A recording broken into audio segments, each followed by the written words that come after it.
absolutely fantastic. I'm really personally very proud that the council's been able to bring this off.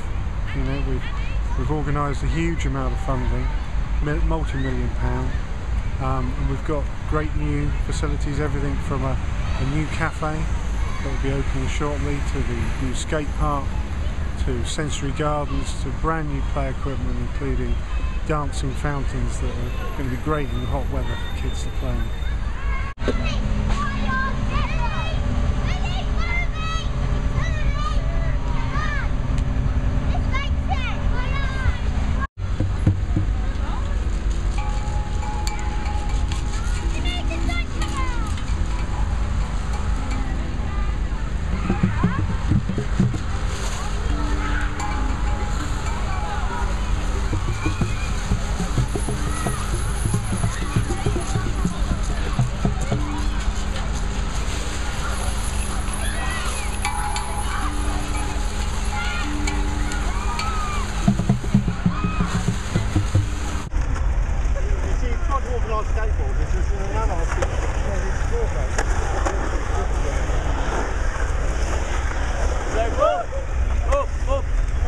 The idea of a good skate park is you want to be able to stay on your skateboard as long as you can, you know, go to one obstacle and then go to the next, and you know, not just keep, you know, do something, get off, walk somewhere, start again, so you can just stay on your board the whole time and hit any obstacle from any other obstacle, and a lot of unique features.